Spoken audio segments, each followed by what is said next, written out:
नमस्कार, आदाब, सत श्री अकाल। टीवी 6 न्यूज नेटवर्क के चुनाव 24 कार्यक्रम में आप सभी का स्वागत है। आज के डिबेट में मध्य प्रदेश मतदान का काउंटडाउन शुरू हो चुका है। कोई ऐसा नेता नहीं जो बोले कि हम हार रहे हैं, सभी जीत के प्रति आश्वस्त हैं। आज के डिबेट में 3 वरिष्ठ पत्रकार हमारे साथ हैं, भारत शर्मा, हेमंत पटेल और सीनियर जर्नलिस्ट अनिल जैन। तो कार्यक्रम की शुरुआत हम करते हैं उस पहलू से जो कि कल से ही चल रही है बातें। प्रियंका को चुनाव आयोग ने नोटिस दिया है। नोटिस किस लिए दिया है वो भी समझने की ज़रूरत है। सांवेर विधानसभा क्षेत्र में BHEL कारखानों को उन्होंने निशाने पर लेते हुए कहा कि यहाँ पर मोदी जी अपने उद्योगपति मित्रों को मदद कर रहे हैं, इस कारखाने को उन्हीं के हवाले है। इस पर बीजेपी ने चुनाव आयोग में शिकायत की कि प्रियंका गांधी हमारे प्रधानमंत्री को बदनाम कर रही हैं, पार्टी की छवि खराब कर रही हैं, इसलिए उनसे सवाल पूछा जाए क्यों ऐसा उन्होंने किया है। चुनाव आयोग ने नोटिस दिए उन्हें और जवाब कल शाम 8 बजे तक मांगा है। तो इसमें कई सारे पेच हैं कि प्रियंका गांधी को दूसरी दफ़ा क्यों इस तरह से एक नोटिस चुनाव आयोग ने सर्व किए। तो सबसे पहले सीधा अनिल जैन जी के पास आते हैं कि कुछ इसके बारे में जानकारी दें कि क्या अपडेट है आपके पास। उसमें जी खबरें मैंने भी पढ़ी है प्रियंका गांधी को नोटिस देने की। उस पर जो आरोप है भारतीय जनता पार्टी का, उसका जवाब तो वे उनकी पार्टी, उनके वकील देंगे। पर इस नोटिस से ये लगा कि मध्य प्रदेश में चुनाव आयोग काम कर रहा है, पहली बार लगा। अन्यथा चुनाव आयोग यहाँ पर पूरे चुनाव में कहीं दिखाई नहीं दे रहा है, जबकि चुनाव आचार संहिता की धज्जियां रोज उड़ रही है। पहली बार हो रहा है ऐसा कि धार्मिक नारों का इस्तेमाल चुनाव प्रचार में खुलेआम किया जा रहा है। धार्मिक प्रतीकों का इस्तेमाल चुनाव प्रचार में पूरी तरह खुलकर हो रहा है। राम मंदिर के पोस्टर होर्डिंग लगाए जा रहे हैं, उज्जैन के महाकाल मंदिर के पोस्टर होर्डिंग लगाए जा रहे हैं और बाकायदा धार्मिक गाने बज रहे हैं जो चुनाव प्रचार के दौरान माइक पर वोट देने की अपील की जा रही है। और दूसरी तरफ चुनाव आयोग इसका किसी का संज्ञान नहीं ले रहा है। शिकायतें भी कांग्रेस पार्टी की ओर से हो रही है, लेकिन आज तक का कहीं देखने, पढ़ने, सुनने में यह नहीं आया कि चुनाव आयोग ने इस पर किसी से कोई जवाब तलब किया हो। दूसरी तरफ एक चीज ये भी हो रही है कि कुछ क्षेत्रों में चुनाव पैसा बट रहा है, साड़ी बट रही है और तमाम चीजें बट रही है मतदाताओं को खुलेआम, लेकिन चुनाव आयोग उसका कोई नोटिस नहीं ले रहा है। हाँ, चुनाव कांग्रेस के उम्मीदवारों को जो है वो रोज नोटिस जारी हो रहा है कि आपने यहाँ पर इतना खर्च ज्यादा किया, यहाँ पर इतना खर्च ज्यादा किया। तो चुनाव आयोग तो जो है वो एक तरह से ये कहना चाहिए कि सरकार का रसोई घर बन चुका है, जहाँ सरकार जो चाहती है वही पकता है। क्यों भारत शर्मा जी, आपको लगता है कि वही पक रहा है वहाँ पर? एक चीज़ और है जो इस सवाल के साथ एक और प्रश्न मेरा रहेगा आपसे, वो ये है कि प्रियंका गांधी को निशाने पे क्यों लिया जा रहा है? क्या प्रियंका गांधी पे बैन लगाया जाएगा, वो आगे चुनाव प्रचार नहीं कर पाए? क्योंकि नॉर्मली होता क्या है कि 2 बार तो नोटिस, ये दूसरी बार उनको नोटिस सर्व किया गया है, तीसरी बार में तो आप समझे कि चुनाव प्रचार से बाहर बिल्कुल।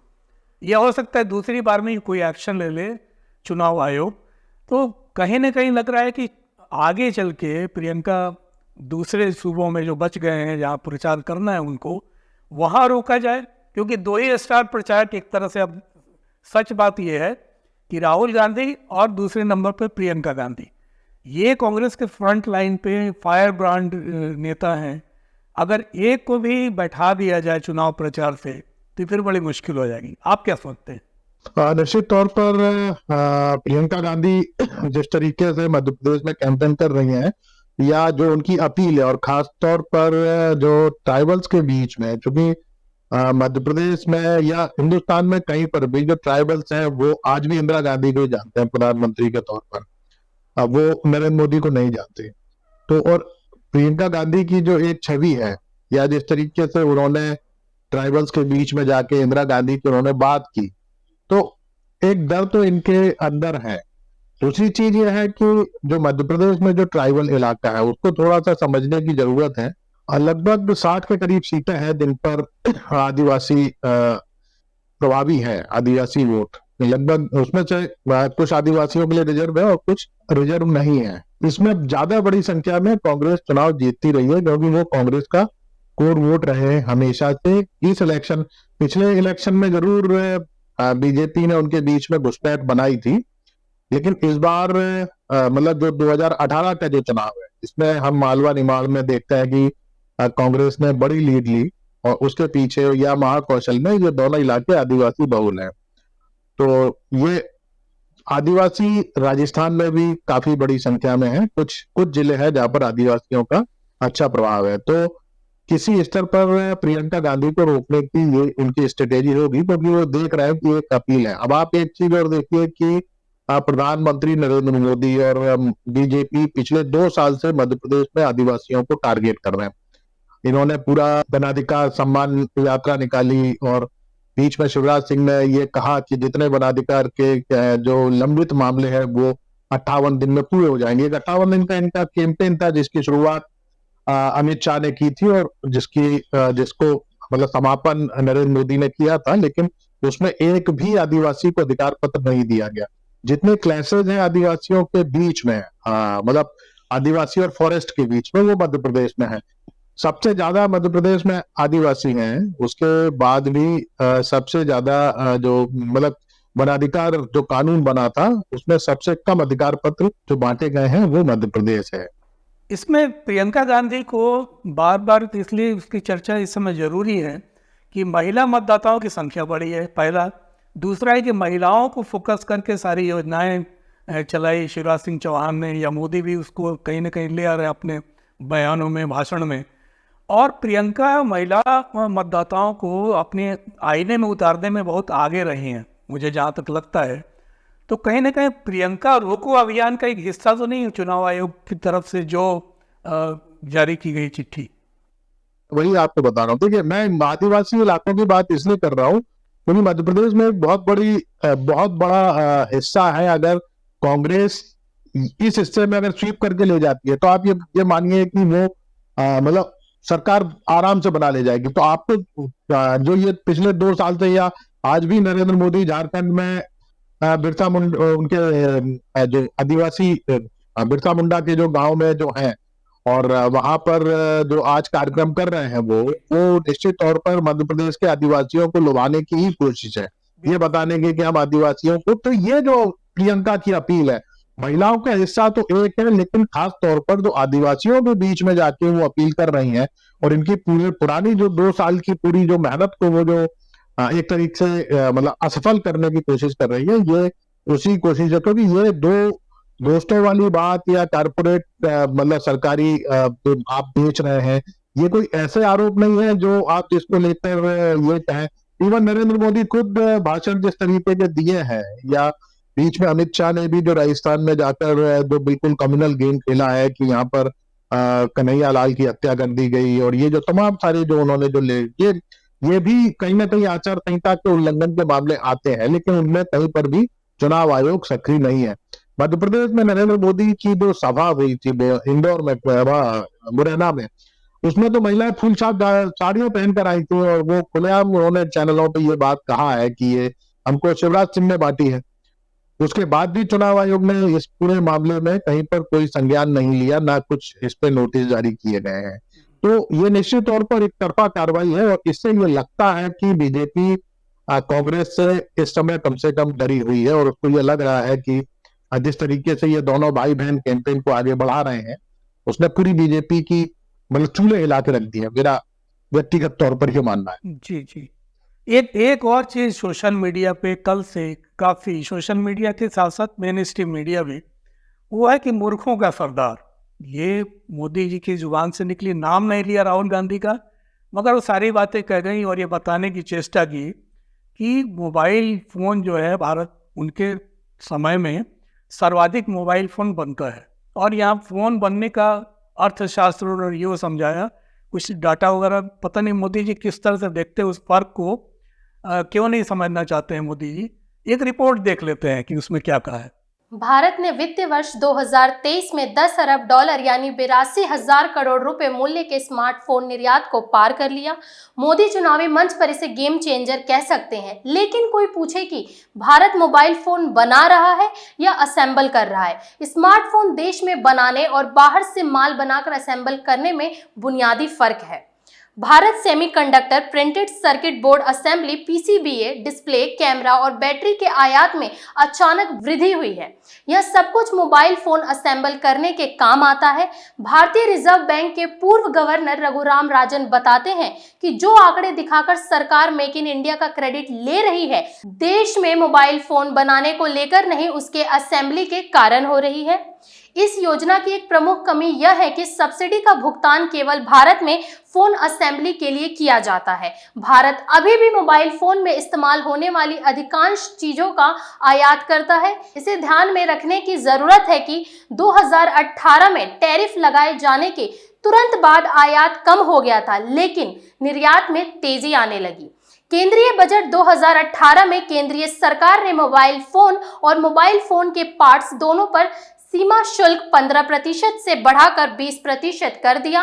Indian cellular and electronics association के अनुसार 2018 और 2019 में मोबाइल हैंडसेट निर्यात 8 गुना बढ़कर 11,200 करोड़ रुपए हो गया और पहली बार आयात इससे भी अधिक हो गया।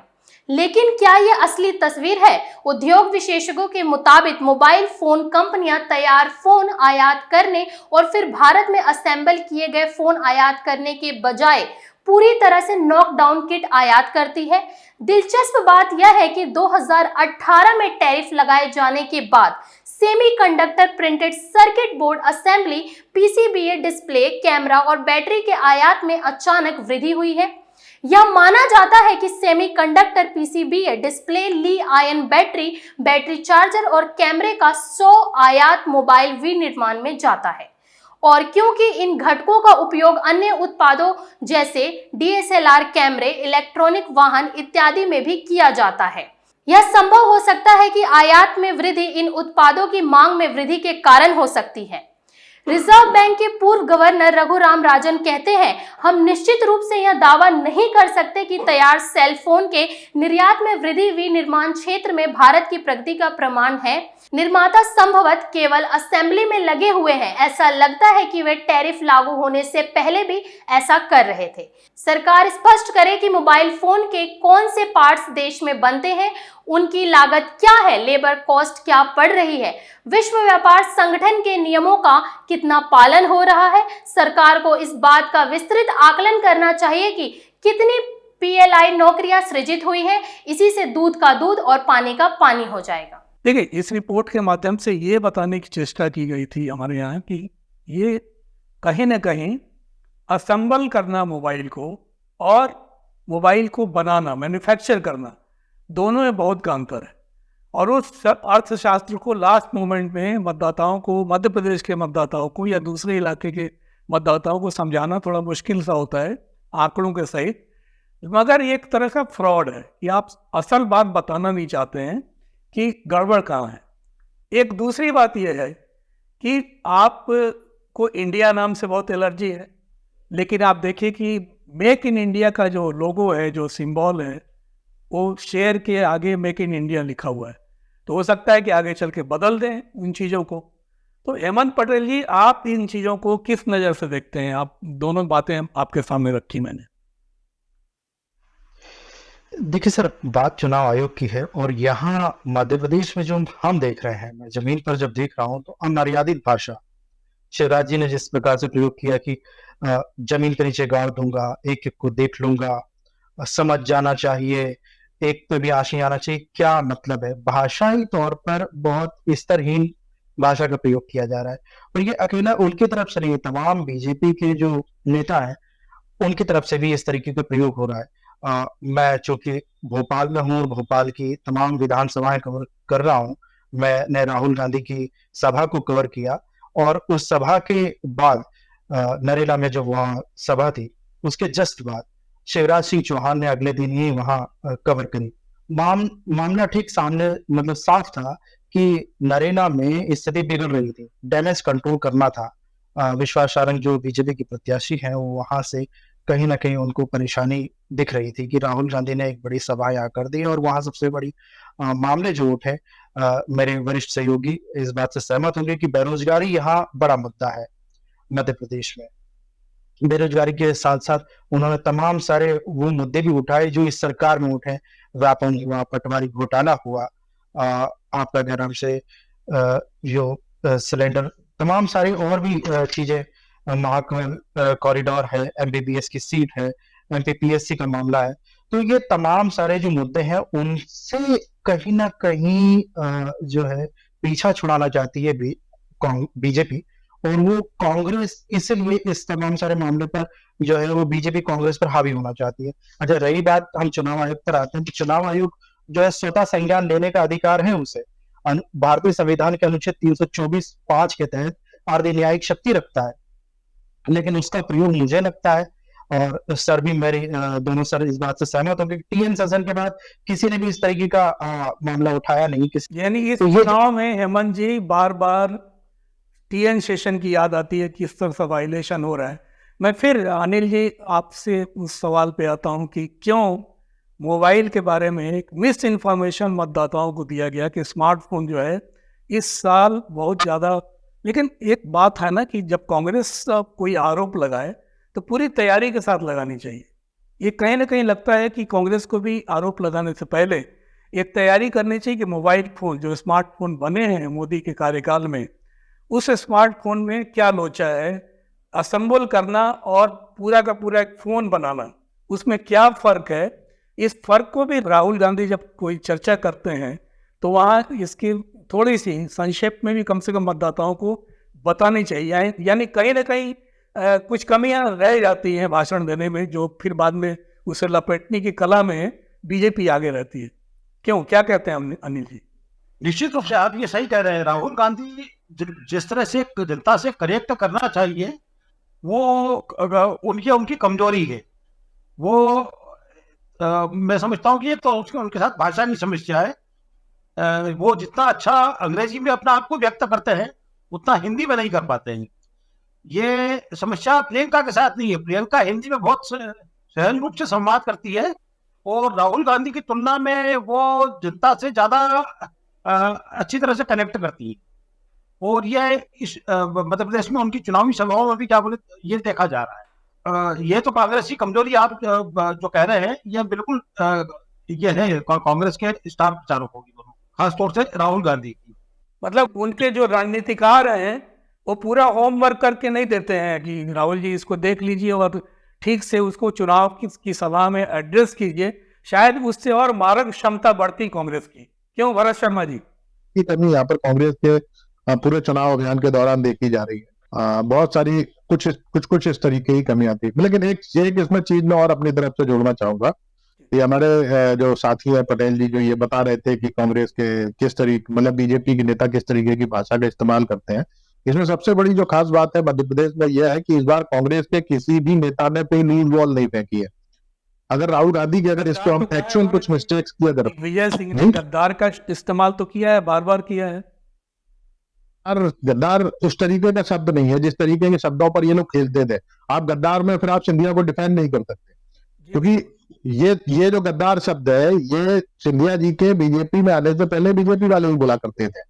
तो यहाँ पर आप डिफेंड नहीं। अभी तक जिस तरीके से कांग्रेस के लीडर हिंदुत्व के खिलाफ या खासतौर पर आरएसएस को निशाना बनाते हुए हिंदू के खिलाफ जो बोला करते थे, और बीजेपी जिसको पूरे हिंदुओं के खिलाफ एक कैंपेन बताया करती थी और जिसके आधार पर ये पूरा इलेक्शन को हिंदू मुसलमान करने की कोशिश करती थी, मैं उस तरीके की न्यूज वॉल की बात कर रहा हूँ। गद्दार शब्द जो है वो एक तरह से सर्व स्वीकृत है मध्य प्रदेश की राजनीति में, और ये सिंधिया परिवार का इतिहास भी है गद्दार मतलब। और इससे पहले अगर आप देखें मतलब इन्होंने तो क्या कुछ बोला होगा। जो भाषण जो जयभान सिंह पवैया दिया करते थे जब उन्होंने माधवराव सिंधिया को ग्वालियर से भगाया था, और उस समय ये कहा जाता है कि माधवराव सिंधिया चुनाव हार गए थे, काउंटिंग बैंक को जबरदस्ती जितवाया गया, और उसके बाद से इस परिवार का कोई भी व्यक्ति ग्वालियर में चुनाव लड़ने के लिए नहीं गया।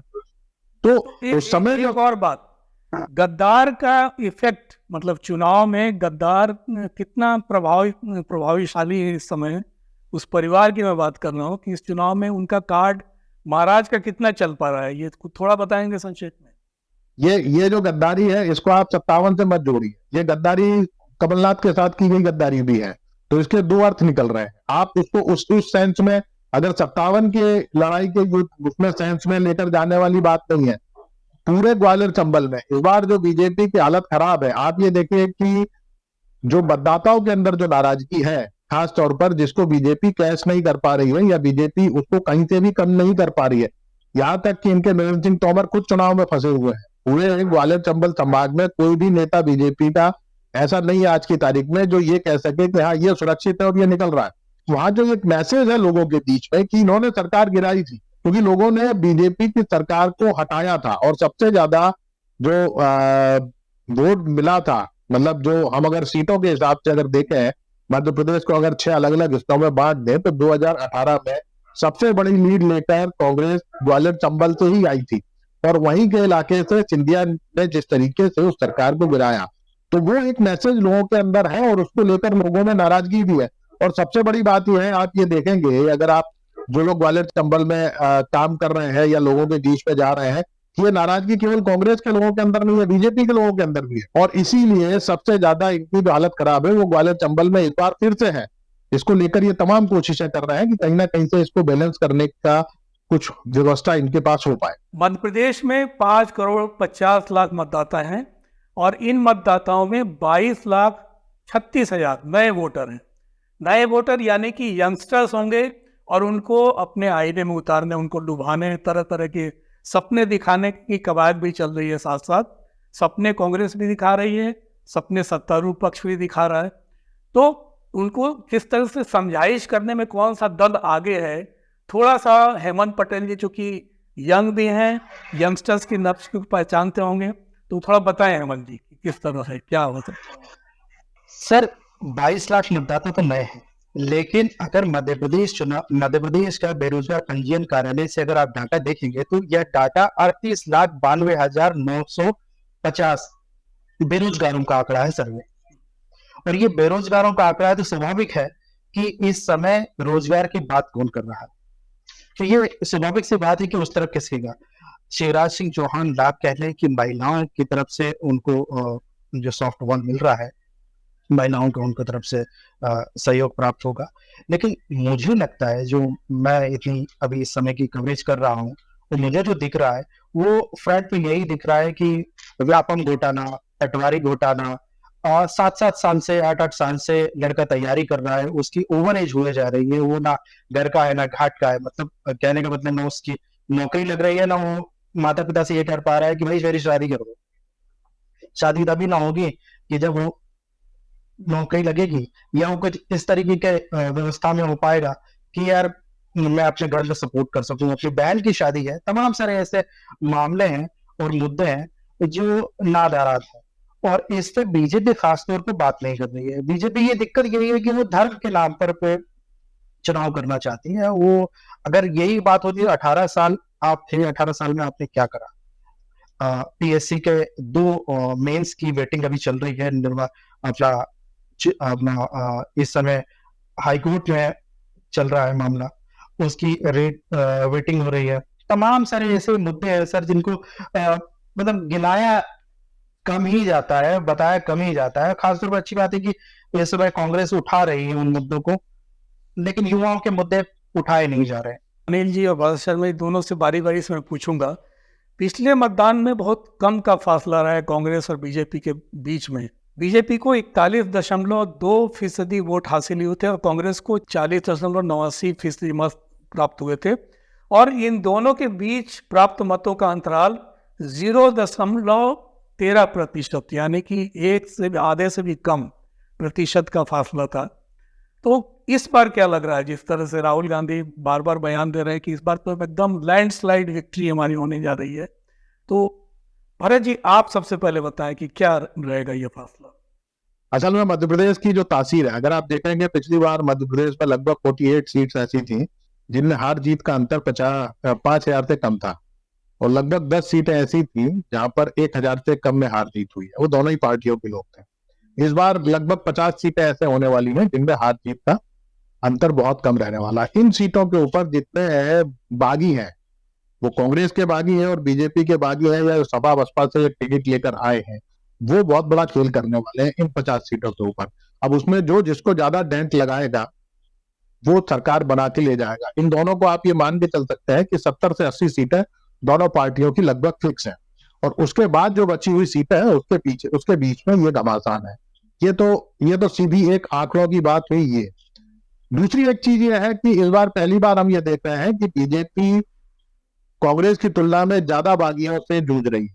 कांग्रेस की समस्या ज्यादा है, क्योंकि कांग्रेस हमेशा बागियों से लड़ते हुए ही निकल के आती है, लेकिन बीजेपी को पहली बार इस तरीके की परिस्थितियों का सामना मध्य प्रदेश में करना पड़ रहा है।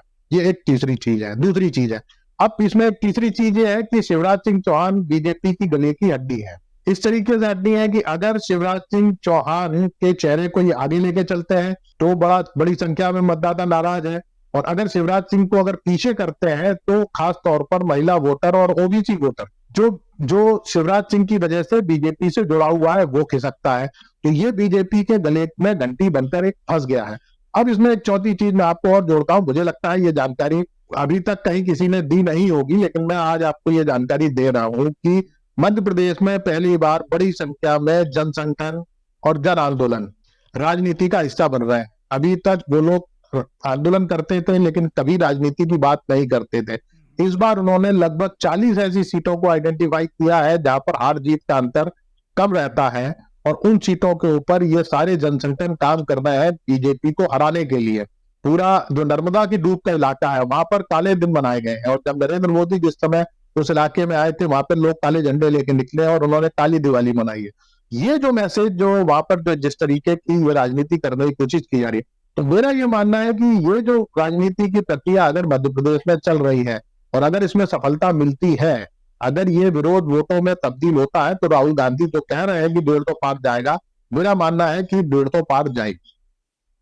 बड़ी बात है भरत शर्मा जी, बहुत एक अलग तरीके की जानकारी दी आपने। शहर में क्या स्थिति आप महसूस करते हैं अनिल जैन जी? जो प्रतिशत और जो फासला, जो उम्मीदों की बात कांग्रेस की तरफ से, कांग्रेस का आकलन करते हुए भरत शर्मा जी कर रहे हैं, आप कितना इत्तेफाक रखते हैं इससे? भारत शर्मा जी ने जो एक तो ये कहा कि बीजेपी के सामने इस समय समस्याएं ज्यादा हैं, ये बिल्कुल सही है।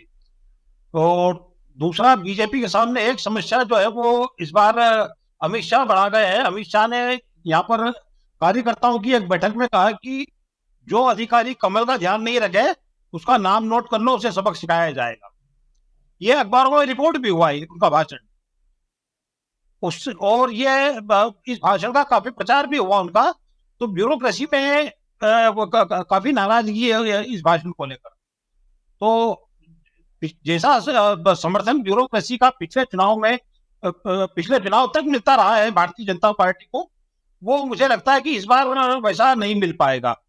और दूसरा, गांव में किसानों का जो मामला है वो इस बार बीजेपी के लिए बहुत भारी पड़ने वाला है। यूरिया का जो संकट है, दिन दिन भर लाइन पे खड़ा रहना पड़ता है किसानों को, उसके बाद भी उन्हें जो है वो यूरिया खाद नहीं मिल पा रहा है।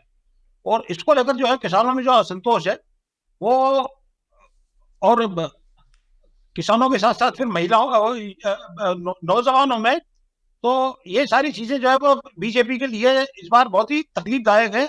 और मत प्रतिशत का जो आपने बात कही है कि पिछली बार 1% से भी कम रहा था, वो इस बार मुझे लगता है कि अंडर करंट जो है भारतीय जनता पार्टी के खिलाफ, उसके चलते ये मतों का अंतर जो है वो बढ़ना चाहिए पिछली बार।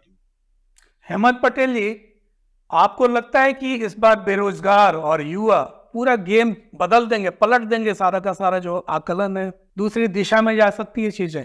कम से कम मुझे ये दिख रहा है, और मैं अनिल सर की बात से ये बात सहमत हूँ कि जो युवा सिविल सर्विस की तैयारी करता है, स्टेट पीसीएस की तैयारी करता है, पटवारी और तमाम सारे एग्जाम्स की तैयारी करता है, उसको कहीं ना कहीं ये लगता है कि ये हमको लॉलीपॉप पकड़ाते हैं बस।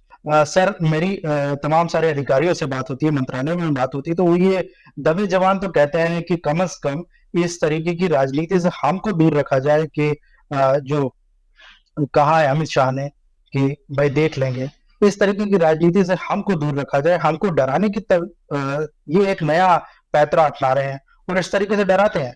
कई लोग खुल के भी बोलते हैं। और ये बात दूसरी जो आपने बात कही कि क्या युवा पलटेंगे, तो मैंने आपको एक आंकड़ा दिया कि 38 लाख बेरोजगार हैं। अब वो 38 लाख बेरोजगार तो भाग्य तय करेंगे ही करेंगे। इसमें जो नए मतदाता है जो 22 लाख करीब बैठता है, तो 22 लाख में जो स्थिति है वो डेफिनेटली ऐसा है कि ये बीजेपी के खिलाफ माहौल जाएगा और निश्चित तौर पर जा रहा है। देखते हैं वोट प्रतिशत क्या रहता है इस बार। और मतदान के बाद बड़ी लंबी प्रतीक्षा सबको करनी पड़ेगी, तो इंतज़ार हम तीनों चारों लोगों को भी करना पड़ेगा, जो लोग इंतज़ार करेंगे। तो बहुत बहुत आभार हेमंत पटेल जी, अनिल जैन जी, भरत शर्मा जी इस कार्यक्रम में शामिल होने के लिए और अपडेट देने के लिए कि ज़मीन पे क्या हो रहा है मध्य प्रदेश में। बहुत बहुत धन्यवाद। तो ये कार्यक्रम अब समाप्त हम कर रहे हैं। सभी हमारे जो दर्शक हैं उनसे एक छोटी सी अपील है, आग्रह, अनुरोध है कि TV6 न्यूज़ नेटवर्क के कार्यक्रम को आप ज़्यादा से ज़्यादा देखें, सब्सक्राइब करें, लाइक करें और हमें अपना सवाल भी दें, पूछें हमसे कि किस स्थिति में कुछ भी सवाल है हमसे रिलेटेड, तो आप ज़रूर हम आपके सवाल को लेंगे। बहुत बहुत धन्यवाद, बहुत शुक्रिया।